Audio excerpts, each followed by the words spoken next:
Hi,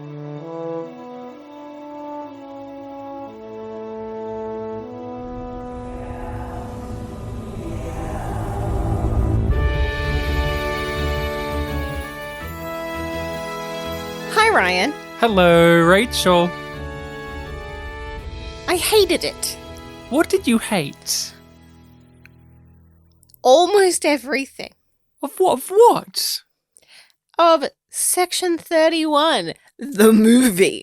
The movie? There's a Section 31 movie out? I've heard no word about this. Not a single mention has come up. No, you did, because I told you all about how That can't be true. my friend Brene, my literal oldest friend who I have known since I was maybe 3, was messaging me, giving me updates as they watched it. How could they? It's classified. They aren't supposed to have brought this up. This is highly classified information. So that's why you were pretending not to know. No, shut up. I'm not supposed to know about this. In fact, this here. But this is an internal broadcast. It's a coded it's a coded transmission that will come to you in 3 parts. 3 nice episodic parts stitched together as one large narrative. But ooh, it goes down smooth. For realsies. We're here to talk Section 31, which is a Star Trek television movie, which don't come around as often. Usually they're pilots, TV movie pilot stuff. But we are here today on YumYumPodcast to dive back into the waters of Star Trek, which we have been swimming around in quite a lot lately. We've been going through the final season of Discovery, and if it was not for Discovery, we would not have the Section 31 film. Some may say the world would be better if they didn't. Oh, how the mighty have fallen, because we are here to talk about the Section 31 movie, and I have a description. Yes. And this description from IMDb is very, very clear cut. It gets to the point. It is a turd. It's about a turd. Do you want to hear it or not? Yeah, I do. Okay. Star Trek, Section 31.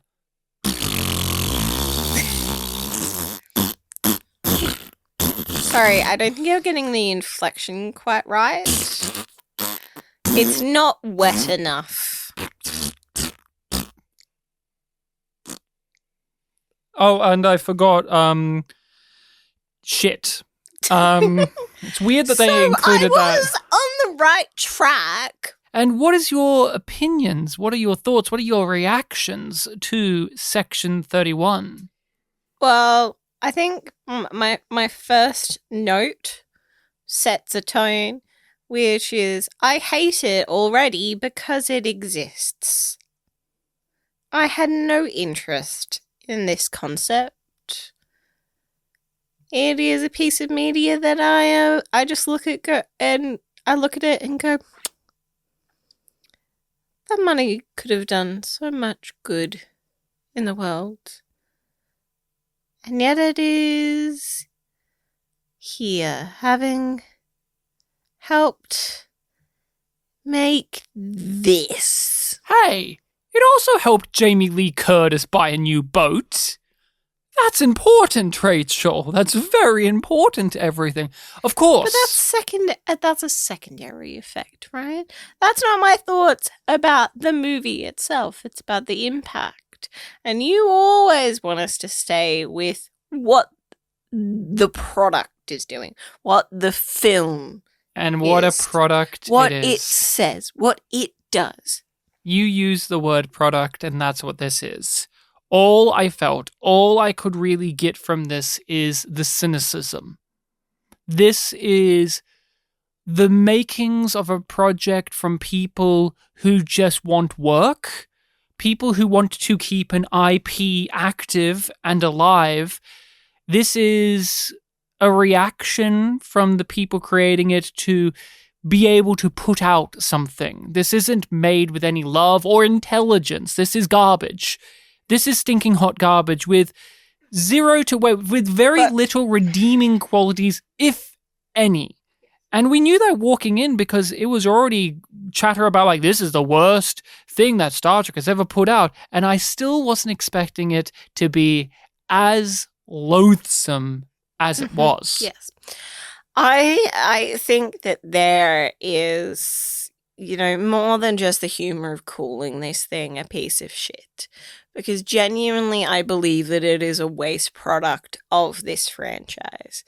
It is the worst. It is the most useless.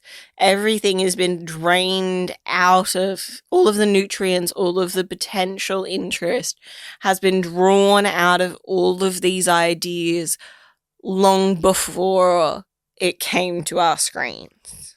People out there have been clamoring for the Star Trek universe to tell stories beyond Starfleet. Yes. To go outside of that.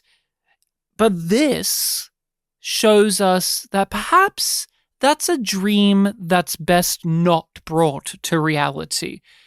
It has truly ruined everything for any future project to attempt going outside of the box. Yeah. And that's how bad it is. But it does have an abundance of yum yum moments. Oh, fuck. I lost track. I'm going to have to go with one just because I found it so fucking hilarious. And I feel like it's going to be one of those things that we're going to quote at each other just like we do with Yum Yum and you don't mean genuinely science. Hilarious. Fuck yeah, no. I just want to make sure that that's on record. My oath of celibacy is on record, Captain. And that is, chaos is my friends with benefits. That is the line. There's too many. There's the bit in which the bad Irish Vulcan robot threatens to piss into the mech guy's outfit until it rusts. There is the implication that Rachel Garrett, the future captain of the Enterprise C and a noble hero who's willing to sacrifice herself, is into cyborg fetishism. She likes the mecha boom boom, as they say. But her line, chaos is my friends with benefits, is just one of those. Why is that the one? There's, as you said, you could say the entire script is the yum yum moment. Every single line. A monster with a conscience is useless. Oh, boy. They thought that they were doing something with that one. Like, it's not yum yum in the same way, but that one stood out to me too. But why is the friends with benefits line the one that floats to the top in the sea of shit? Yes. Why is that quote unflushable? It's hard to distill. Because, like, for one thing, it's a legacy character saying it, so it feels dumber that it's coming out of her mouth. Would you agree? Mm-hmm. I think a part of it as well is how poorly the development of that idea was. And the fact that they treat it within the show like it's almost a revelation and an acceptance of her desire for chaos. And all of it is done so poorly and just... it's just flat. Like, it just all falls flat. There's nothing of substance to any of it. And the text of Section 31 really thought that they did. Because they mention it and they have other characters make observations about her relationship with chaos, particularly Giorgio. He's saying, like, you like the danger, you like the chaos. It's this Don't forced deny it. way of telling us who the character is by having another character declare a character trait. You are a chaos goblin or gremlin or fucking creature. And then Rachel Garrett from that point on is like, I love chaos. Oh, I'm Harley Quinn now. Okay. Is that really who she is? Is that really what we will do with this legacy character? And it is important. She is a legacy character. But what really got me about the line is, and this is just an example, one of many, is it's extremely of today's vernacular. Rachel Garrett says whatevs and that Georgiou's a bad bitch. And all I do is grind my teeth at how instantly dated this feels. Not only will this be dated within 5 years, it feels dated as if it was from 5 years ago. All she needed to do was grab out a fidget spinner. Let's go back and reconnect with the concept of Section 31, because the name of this is that, and so there comes a bit of, and falsely, an idea that this will grapple with that organization and how it operates within Starfleet and the Federation, and or why it exists in the overall franchise of Star Trek. But how do we feel about Section 31 as an organization, as a concept, as an idea, as a story within the framework of Star Trek? Could you walk us through a bit your history, relationship, and overall opinions about Section 31 as a group? Don't have a whole lot of history. Well, that's not true.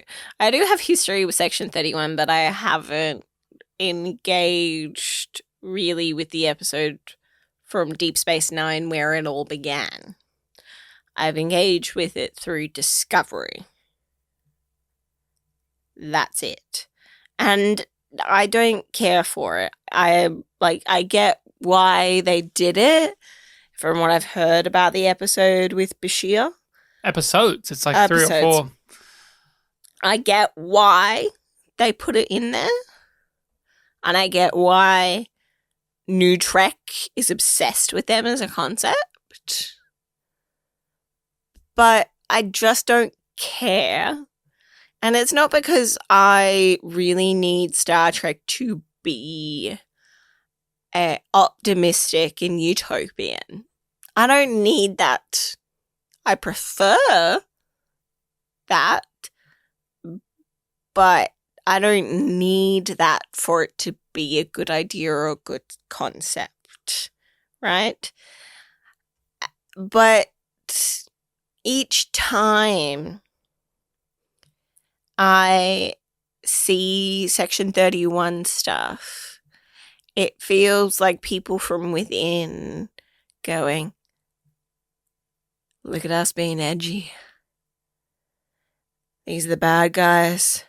But there are guys. But there are guys. They're on the inside. They get the job done. Yeah. Aren't they cool? Oh, yeah. Don't you want to be them? Oh, yeah. Oh, I'm just masturbating over how cool they are. They have black badges, which is cool. Better than normal badges. And of course they have a badge. They have a badge so everybody knows who they are, but you're not meant to know who they are. They have cloaking technology before anyone else. They have teleporting. Oh, they have the communicator badge. Ooh.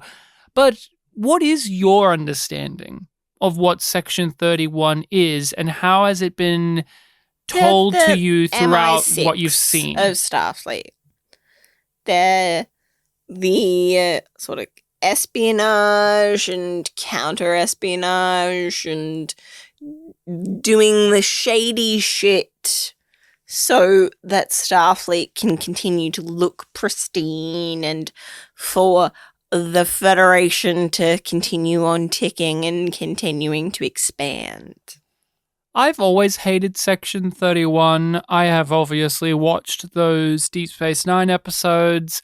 I've seen how they've been sprinkled in and referenced in other projects over the years, whether it be other shows or the movies. I've always had a dislike for the conceit of Section 31.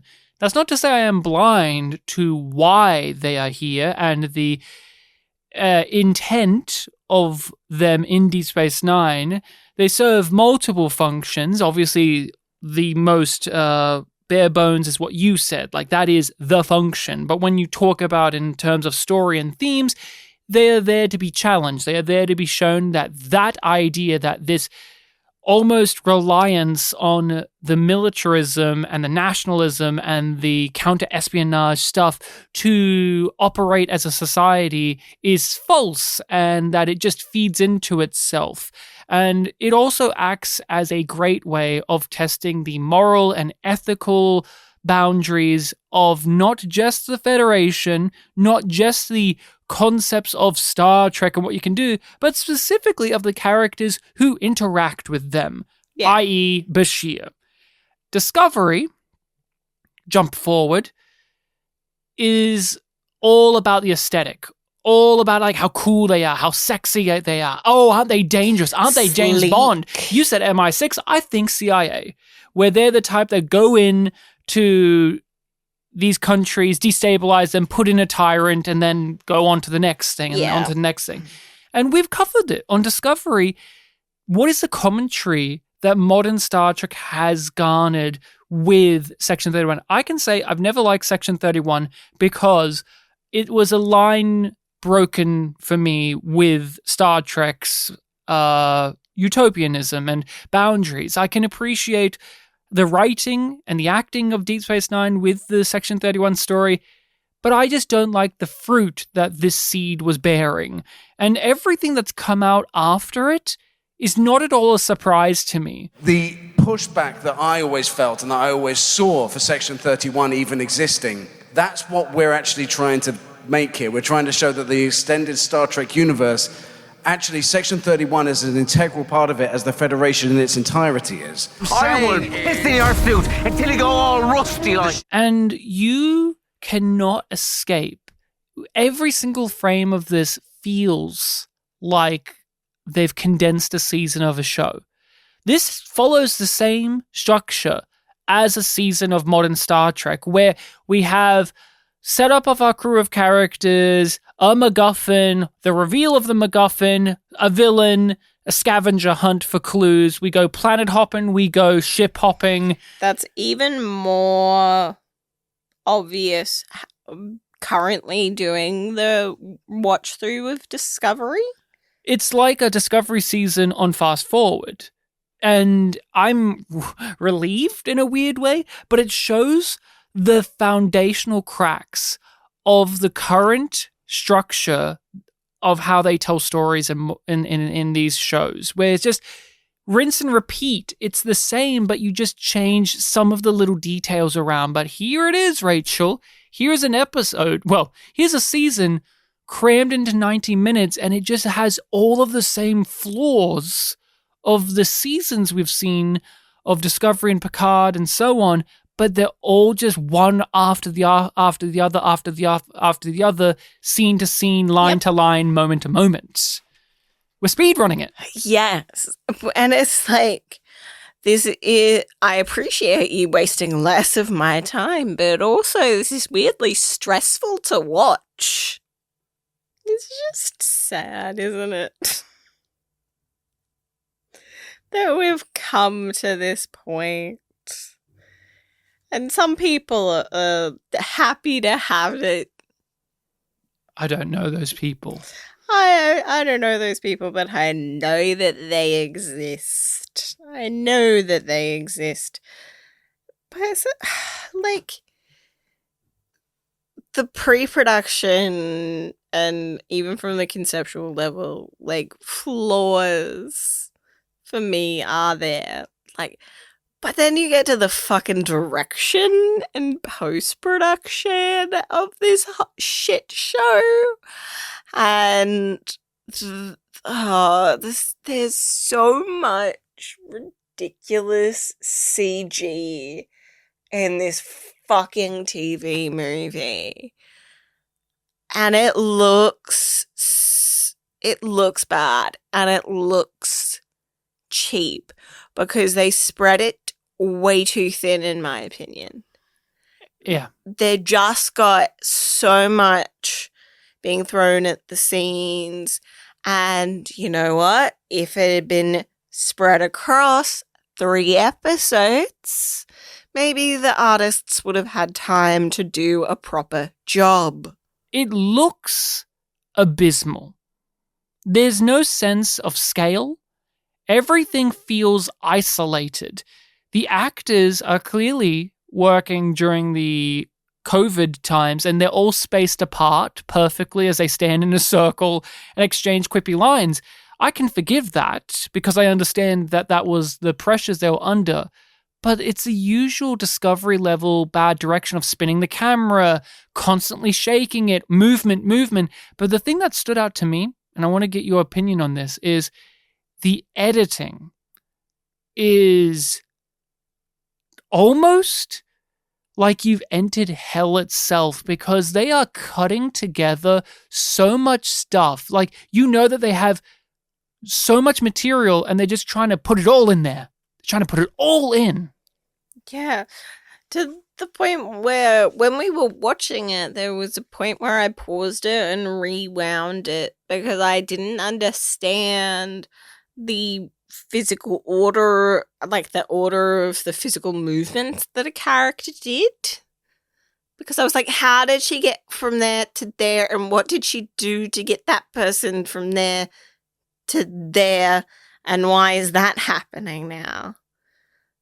And I kind of understood it better after I paused my way through it a bit, or rewound and then paused and then went, okay, so did that and then that and then that. How much did they have to, in post-production, make this thing feel alive? I would really love to have been a fly on the wall in the editing bay when they decided we need to add these artificial, digital, ugly zooms and snap zoom effects. So many! With no rhyme or reason. They always made me reel back in my seat. We actually filmed our reaction to watching the Section 31 movie, which is available on our Patreon. So if you want to see us look at this thing in real time and pause and discuss and just really soak it all in, you can head over to our Patreon and do so. But I'm not joking. Every time they did these snap zooms, it made me recoil. Because they're so artificial. I love a good snap zoom. I love them. They can be some of my favorite things. They can make me laugh. They can make me feel the tension. These ones, they just were plopped in there, and they always took you out of the scene. You're always remembering that you're watching a product. Mm-hmm. The film lacks an identity of its own. But it's trying so hard to be Dune and Star Wars. It's trying so hard to be Guardians of the Galaxy, Suicide Squad. It's trying so hard to be anything else. It doesn't want to be Star Trek. Okay. You don't want to be Star Trek. You're trying to tell a story within that universe, but from a different point of view, and that may bring different stylistic choices. Fine. But what it lacks is authenticity and confidence. This is supposed to be a found family ragtag story, and you can make that work, especially within the sci-fi genre, in a variety of ways, because there is no competency in even understanding the found family adventure. They don't do it. But is there anything good in this movie? Genuinely. We're being harsh. We're shitting on it. We're saying that this is one of the worst things. But was there anything in this movie that you thought to be good? I'm looking through. And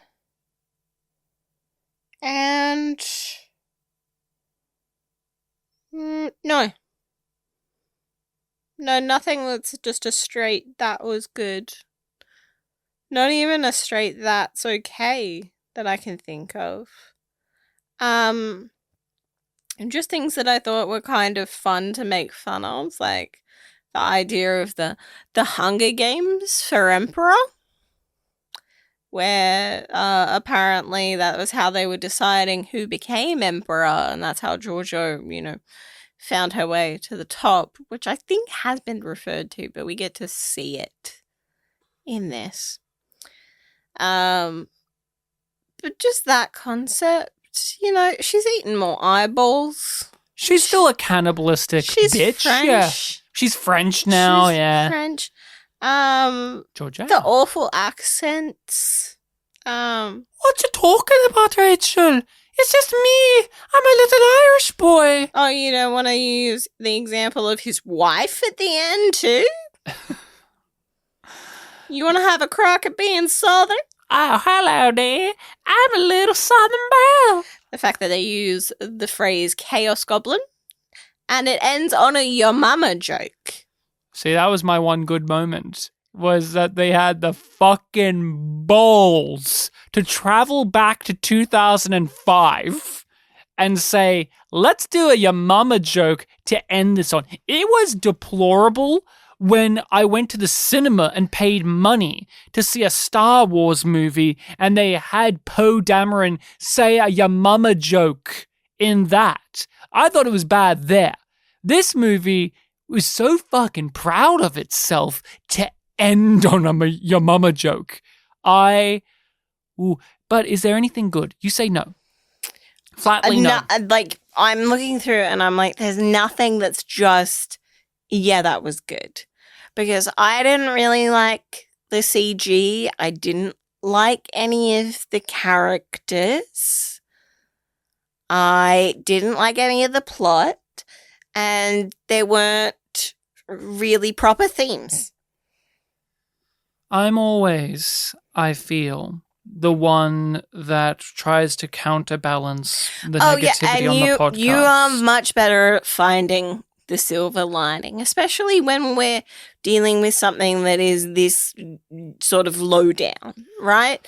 Like, you're much better. Like, once I get to this point, everything is fucking shit, because and all I can see is shit. It's not fun and constructive to just dogpile. It's kick a thing while it's down. And so, I sort of brought that up when we were getting ready to do this recording after having watched it, of like, I am not that interested in talking about it because everybody fucking hates this thing. So, do I have anything good within this movie? And the answer is actually no. Not a single thing. It fails from top to bottom. I may slaughter you all at any moment. Is that a deal breaker? Nah. It's not like you need a reason anyway. It's true. You're a bad bitch. The only thing I can say in its favor is it's a piece of media so bad that it does emotionally engage me. I was not bored through this. I was bored in sections of it, but I was stunned. That is something to say. Because we've had this big debate before, which is worse? Something that leaves you feeling nothing or something that leaves you feeling angry? Yeah. I will forget about this movie, though. Oh, it's forgettable, yes. It did make me annoyed, but I just found it incompetence funny. Like, it didn't even make me that angry. I was just like, what the fuck? The Terran Empire, a lifetime ago. That made us angry. Yeah. We were fucking... I yelled at the screen. I was just like, shut the fuck up. You're not clever. There's nothing worse to me. What was the fucking thing? When a thing thinks it's clever and it's not. Even we were like, what the fuck is happening with the font choice and the reflection when we were all in the Terran Empire? Like, the text on screen with the locations and that shit was feeling very dated. It was the placeholder font. Yeah. All of the fonts felt like they were the placeholder for the real one that they would put in later, but they never got around to the later. So we're left with what is, at best, simple, but let's be true, dog shit. truly dog shit. You mentioned the Terran Empire. How about we go there? How about we actually get into the story and into the themes and into the matter itself, which is, this is a movie where Georgiou is the lead, and to make her the lead of your film, you cannot have her purely be the rapscallion, evil dictator who loves to be a villainous person. There needs to be an emotional core, and there needs to be a sympathetic link. Now, it's clear as day to say that none of their attempts worked at that. But what were they doing in the film to try and at least establish it? I don't know. I don't even know. She had reservations about becoming the emperor. She had to kill her own family. Yeah, but she did it with such ease. And almost like as soon as she fucking got there, yeah, it's just like, hi, everybody, let's have dinner. I poisoned the pot. Well, she was in love during the Hunger Games. Doesn't that make her sympathetic? She has the ability to feel love.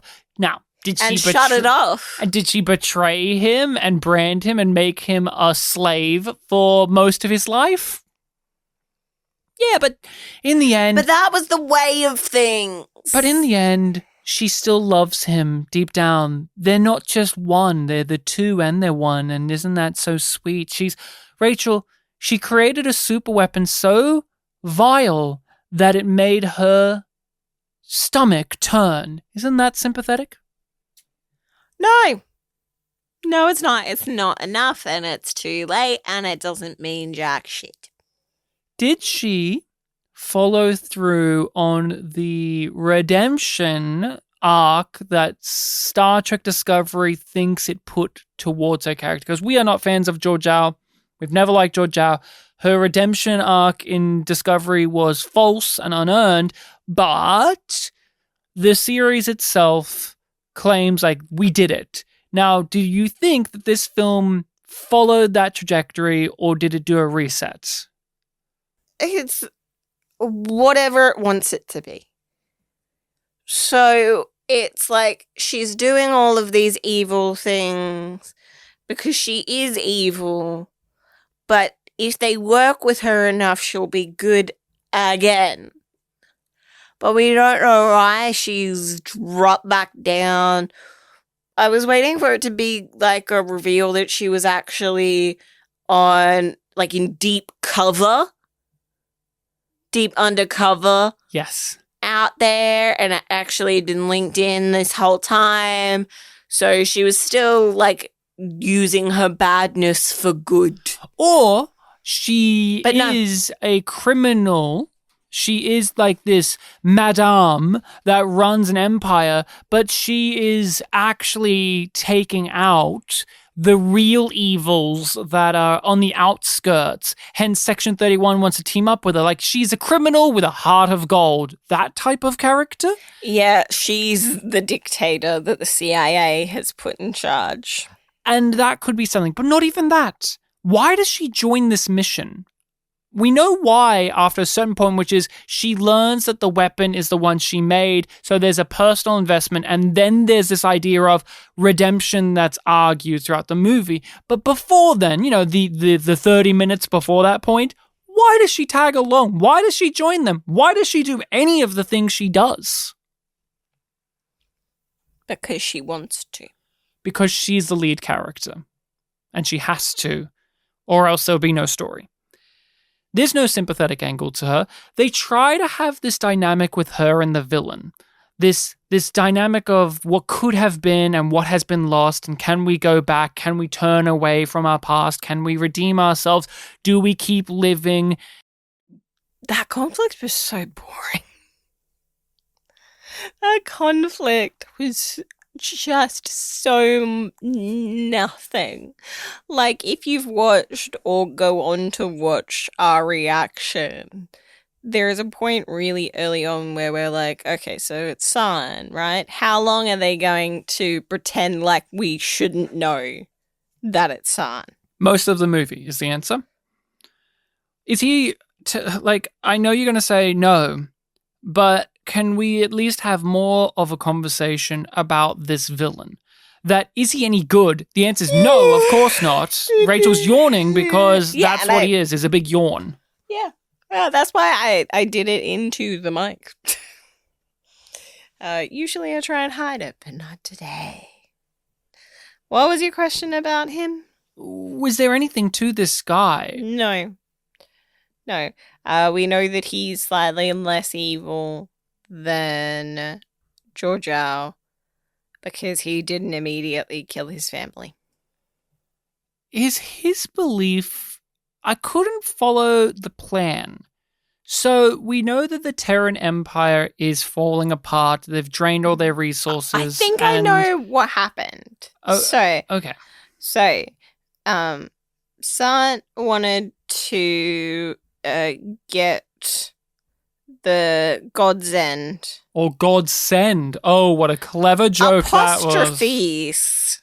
Yes, what a clever joke that was. God's End or God's Send. Oh, I don't hear it. Oh, I hear it now. Oh, ha ha ha. Let's waste 5 minutes on it. But you were saying he wanted to acquire the God's End. Yes. To then sell it back to the Terrans and was getting them to come through the passageway to get it so then they could use it to help them destroy and destabilize the Prime Galaxy so that they could pilfer it for resources because they've ran out of resources in the Terran Empire. Nice bit of commentary there, huh, guys? Did you see what they did there? They've mined all their resources and now they're desperate, and look how fascism and industrialism turns in on itself. Nice. Yeah, real great commentary, guys. Real deep. To other worlds to solve their problems and not addressing the problems that led them there in the first place. Okay.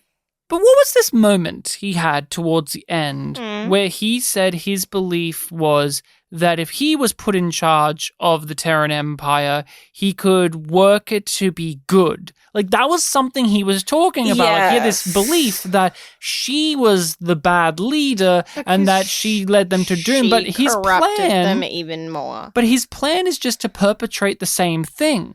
Yes. But he doesn't see, and it's not like the movie's like, oh, the irony of it all. It's like this weird thing where it's like, if I can fight the power from within, I can change the power. And of course, that won't be the case. But then he has this evil plan that seems like it's antithetical to that. Yes, it does. So why does he say any of that? Why doesn't he just say I'm going to take I'm going to fill up the vacuum power that you left behind? Well, I always thought that I would have been a better emperor because I'm better than you. Oh, and I just wanted to let all of the listeners know, in case you've not watched this, and God bless you if you haven't watched it, the characterization and the acting of the villain is pitiful. Like, he is a pitiful, broken, whimpering loser. So this dark edge plan that he has doesn't feel like it lines up anyway. No. Like even if he's capable of doing it, it doesn't feel like he would be capable of being able to lead it. Why would anyone follow this guy after he gave them the weapon? He's so broken. I was nothing. That boy was soft, weak. But all those years under your heel taught me who I am now. The Empire's coming through that portal. My Empire! And we will reign over this universe with righteous mercy, not like you! There are no benevolent dictators, son. She helped forge this man into be the villain that he is today, but the film is going to have him die like a dog, her do it accidentally, of course, and then muse on, has she actually changed all that much or hasn't she? And the film's going to say, who cares? She's awesome. That's the thing that really rubs me raw about her character, is you could, have a discussion about, like, is there a line too far that you cross in your morality to turn back? Like, is there too much, like, is there redemption? Is there redemption in the world, Rachel? Is there redemption for people? Does it apply to everyone? Would you say that is the case? Like, do you think a child murderer can get redemption? Do you think a dictator can get redemption?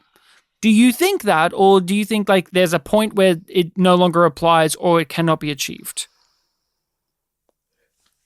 For me, there's a point where it no longer matters. Because redemption will not undo the harm that they have caused.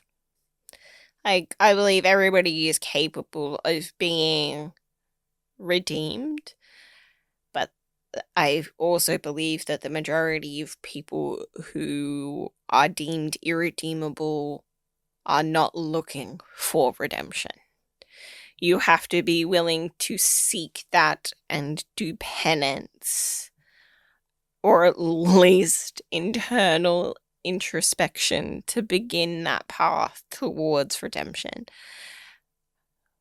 But there's a point where it doesn't fucking matter anymore.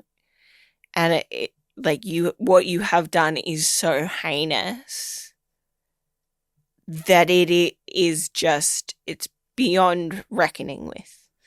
And that is no longer my job to deal with. It's their job to deal with and live with. And in a show, in a narrative, you want there to feel like there's a sense of justice, of the series or the author understanding that there is a level of there not just being redemption, but atonement, but also reaping what you sow. But Rachel, it's about a super weapon. The Godsend is a super weapon. Have you ever, stop me if you've heard this one before. The crew that we are following has to stop a super weapon from destroying the galaxy. Known universe, yes. What was this super weapon? What did it do? It created a train reaction that would destroy planets, and instead of it being set off in the Prime universe, it's set off inside the gateway and destroys it. For something that could destroy the entire universe, it was nicely localized in one small location and had no impact on either side. It gave no, like, weight to anything at the end. Like, this is the worst of the worst. And in the end, it was just like a little firecracker that went off. It was very amusing to me that it was the size of a basketball. I just thought it was very funny that they kept throwing it around and it had a little automated voice inside of it. Can Star Trek come up with any new plots? Do you think that we're done? Yes, but because they also are not using a lot of the archetypes of Star Trek plots anymore. They just have scavenger hunt, super weapon. That's all they have now. That's every story is big, long-running story is scavenger hunt, super weapon. Scavenger hunt, super weapon. And you can't glean much from that anymore. One period of time, like, Khan having a super weapon that was a device made from Starfleet for noble purposes, but was them playing God and now the devil has it, meant something. This, after decades of seeing scavenger hunt, super weapon, scavenger hunt, super weapon, you don't really feel much. But Rachel, what about those characters? Our ragtag crew of misfits. How about we talk about them? Huh? How about we talk about who's Section 31? You know, the very meticulous group who goes through painstaking process to see if the supremely qualified Dr. Bashir could be in their ranks. Who do they hire in this film? Who fucking cares? Who genuinely? I want to start with that. Who cares about any of these characters? You're given no reason to give a shit about any of them. Thus, when one of them fucking dies like 15 minutes into this piece of shit, you don't care. But she's a Delton. That's a reference. I care because I clap. Star Trek motion picture reference. Now they took it away. Her oath of celibacy is not on file. Oh, but the guy in a big mech suit who has, what was it, like mech dysphoria or whatever? Yes. He got hacked into by Fuzz. And Fuzz is a nanokin. He's the creature from Men in Black. Yes. Now, it's easy to say who cares about these characters, but do you think if this was a TV series and we got to spend the time and breathe, no? You just think they would not be appealing to you at all? I do not think that they would be appealing. I think spending more time with them would make them more insufferable because I didn't like any of them except maybe Quincy. Quincy? Quince? Which one? The shapeshifter? Yeah, the chameleon. Sure, Sam Richardson? Yeah, he's good. Well, he's the most tolerable because he had a very straight character type that they established from the beginning, which is he's a stickler. He's the neurotic one. He's the one that's nervous Nelly, but by the end of the day, he manages to save them and breaks through his pedantic, almost Seinfeldian neuroses. Yes. Was he funny? No. Was he likable? More than the others, but not really. He was part of the group because he could shapeshift. Did he use that much? No. I didn't mind the design of the effect of him transforming, though. I hated it. It was too complicated. Oh, I was just simplify it. Oh, tentacles. Simplify it. Oh, yeah, it didn't need to be that. He's supposed to be the same race as Aman from Star Trek 6. Remember, she's a shapeshifter. That's why they have the same eyes. They have like the same weird... Simple. Simple. Keep it simple, stupid. This is trying to complicate something, but in so doing, it makes it generic. This is supremely generic. I hated all of them too. I think what bugs me is they execute it so poorly that you instinctually want to say what you said, which is, no, I wouldn't have enjoyed any of them. There's nothing to gain here. These types of characters could have worked if you had someone who cared. If you spent the time, if you made them feel beyond just their archetypes, beyond just their one-sentence blurb of who they are. Fuzz, for instance, is the most annoying. He's the one I hated. But the thing that just drives me up the wall is he's also the most interesting of the group. That concept and his characterization could be the selling point of this movie if tuned in just right. Like in Guardians of the Galaxy, Rocket Raccoon. You know, that sounds like it would fail. Remember back in the day when Guardians was coming out, that movie, everyone was expecting it to flop. Everyone was like, there was negative buzz around it for a period of time because who are these guys? Mm-hmm. And there's a big talking tree and there's a talking raccoon. Is this kids' play? But they were endearing characters. Rocket Raccoon is a loudmouth, highly emotional animal who's got a silly voice. And yet, by the end of those movies, he's the most emotionally complex character. Fuzz? You could do that. Can everyone please apologize to the original series cast and their silly accents? Could people please apologize to Walter Koenig? Could people please apologize to James Doohan? Because at least their accents were consistent. They weren't good, but they were consistent with what their performance was. This film, nothing. I will kick your ass until you cannot form a solid mass of... Buzz, back it down. I am locked down. Now I'm trapped inside a giant robot Belkin head. No one is more locked down than me right now! Sorry, Ryan, I'm getting bored because nothing's happening. Can you make some action happen? Ha ha hee ho ho. Yeah! Go, so cool, Rachel, so cool. what happens if we had a planet that every 2 seconds fire shoots out of it? What? Oh what? my I thought god! that was just for the bridge. Do you have an Discovery. Do you have attention disorder? Can you keep focus? I know that you're watching this on a second screen while looking at Instagram reels. Hey! Action's happening. Hey! References happening. Hey! Here's a joke that doesn't land. This movie chooses action and comedy over anything else, and it's weightless. It does not hit. It does not connect. Like, I don't mind action. I don't mind comedy. I like it when it's good. I also like things when they're good. And I just don't know if we're going to get that in Star Trek anytime soon. Why do you think that they have this reliance on action and this lighter tone? You know, it has a lot of similarities with a fucking disco ball. It's just shiny, keep it spinning. It'll keep babies entertained.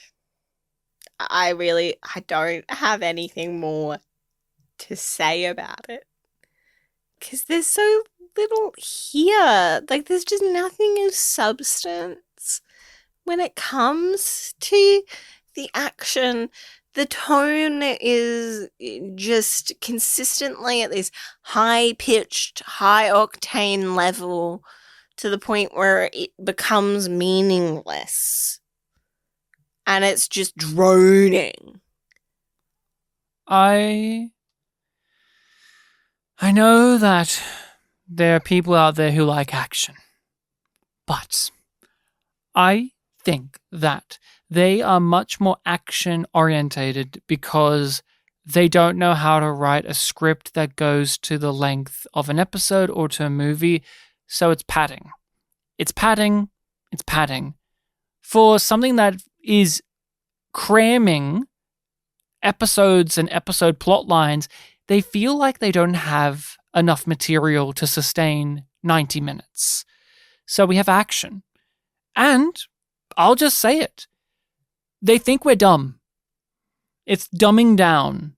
It is milking this thing until it's dry. They repeat information. They go through plot points and reveals and things in a way that is insulting. This film is a slap to the face. It's disgusting. It's terrible.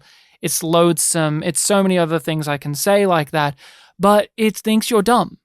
Modern Star Trek has been reworked for dumb people. It has contempt for the viewer. Is this sustainable? No. Are you sure? It's been going for this long in this way for quite some time now. Do you think it's sustainable, this condescension? There's many shows that you watch and enjoy that are as condescending to the viewer. Like, how is this any different to a Grey's Anatomy at this point? How is this any different to a Virgin River? Like, how is this any different to those shows which, let's be honest, they are just soap opera, mindless pulp to numb you? The only thing that I can think of off the top of my head is just genre expectations. Like, you don't expect it in this kind of sci-fi, but you can have it in sci-fi. Let's talk about Everything Everywhere All at Once. Being the reason that Jamie Lee Curtis is here. And how she's a voice.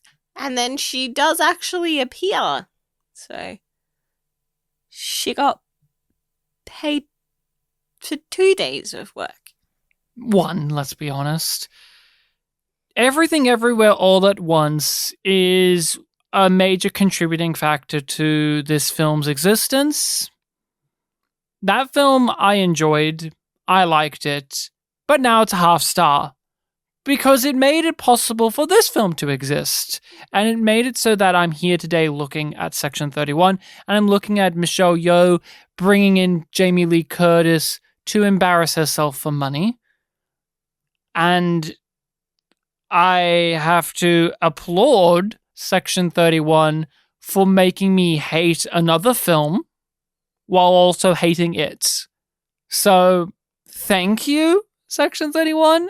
But why is Jamie Lee Curtis here? It's as simple as that, isn't it? It's just she was offered a role to get some money. It's not like her and Michelle Yeoh are acting off of each other. No. It's just, hey, we need somebody. Jamie Lee Curtis might do it. Okay, let's ask her. Is she a person or is she an AI? Like, is her character supposed to be like a cybernetic being that's a real person that's on a hologram? Or is she an AI program? Is she control the AI program that they're talking to? What is she? I don't think it matters.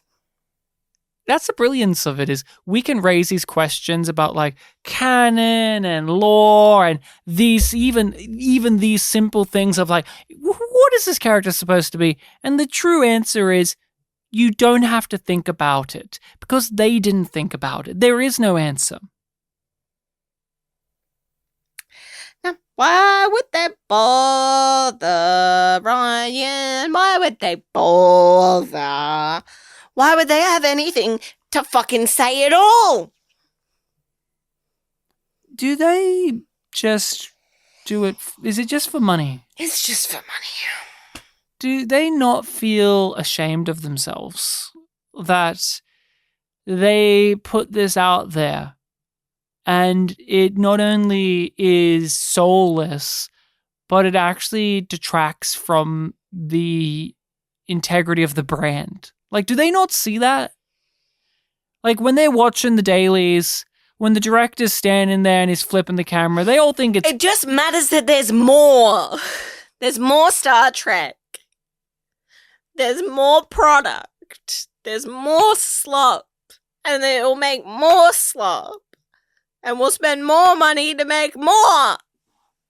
It's always more. Is this the worst entry in Star Trek? I think it has to be. I think it has to be because, like, Generations is bad. Like, it is Generations that kills Kirk, right? Yes. Like, that's bad. I don't enjoy the TNG movies, really. Into Darkness is pretty bad. It was always my number one of, like, the worst. I was going to move on to that next because that also messes around with legacy characters. It's also racist and like a 9/11 truther movie. Yeah. A messy production and post-production. Similar, obviously to the issues that this one experienced. But I don't think any of them are one as forgettable as this and as meaningless as this. Like you said, Into Darkness is a 9/11 truther movie, but that means that it has a theme. It has an agenda. Which is more than this one has. I think this is trying to say it has an agenda, but it doesn't even bother to get there because we'll get there in the next one. But what even is the idea that they're exploring? The idea that Section 31 is a needed organization and people like George Zhao can find redemption, but they need to serve a purpose to the greater world. Redemption. Blah, blah, blah, blah, blah, blah, blah, blah, blah, blah, blah, blah. It's all fart noises. It's just... But she doesn't get redeemed. San doesn't get redeemed. Oh, she gets redeemed because she managed to save the day and now she's back at the bar and she's a badass bitch. I think that Star Trek Picard Season 2 is still the worst. This is a close second. Oh, I was only thinking of movies. I'm thinking of all of it. Okay. Look, movies. Yeah, this beats it. This beats Into Darkness. You did say entries. This beats Into Darkness, Into the Dirt. That was always my worst entry of Star Trek was Into Darkness. And then Picard season 2 came along. And this isn't as bad as Picard season 2 for one simple reason, which is it's not taking itself as seriously. That's Picard true. Has the fucking chutzpah to come in and say, by the way, here's all of this traumatic backstory about Picard, and it he watched his mother hang herself. He's responsible for his mother killing herself, and all of that handling and of the mental health trauma. Was a piece of shit. It's all muddled and bad. This doesn't even try to attempt to have any pathos or gravitas or anything. It is meaningless fluff. They know on a level that this is just supposed to be fluffy action, hijinks, fun, and that does help save it from being the worst because at least it isn't failing and making the world worse by putting a message out there that is truly horrendous. Sort of repackage and sort of check my understanding. Are you saying that it's Picard is worse because it tries so hard to say something and fails, and that is worse and more damaging than this because it is not even attempting to say anything? And Picard's failure of what it's trying to say turns around to actually being extremely harmful. Yeah. The message that they do put out there, I find to be objectionable on a moral level. It is something that I will not be able to see eye to eye on. With this, if someone said to me, oh, it was mindless action fun for 90 minutes, fine. I didn't find it that way, but it's not like this movie came to me and tried to put forward an idea that I think is reprehensible. It doesn't even bother. If you could go back and you were kneeling in front of Giri, would you kill her? Would you put a stop to all the suffering and smoke forever? Even if it meant that you had to die. So we basically said it at the top. I really hope that you don't even bother jokingly disagreeing with me, but it's a yum from both of us. Yum. Thank you for listening to us dogpile on this piece of shit television movie. Please, if you haven't watched it, do not bother. It's better to put a gun in your mouth and pull the trigger than watch some dumb clips if you have to witness some of it yourself. But watching this start to finish, I do not endorse. I often try to find the good and try to say that there's some meaning. And we do our little rewrites of how things go, but there's no point in bending over backwards to try and find the ray of sunshine within this darkness. This is not worth anyone's time, and everyone who made this should feel ashamed of themselves. I am glad that people are here listening to our podcast.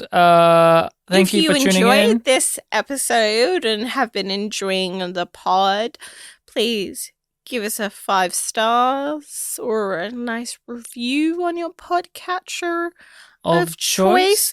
And we did reference it quite a bit, but part of the current exclusive content that's coming out on Patreon is videos of our reactions to things. So you have the footage of us watching Section 31. And our commentary along with it. For hopefully the first and only time we watch this.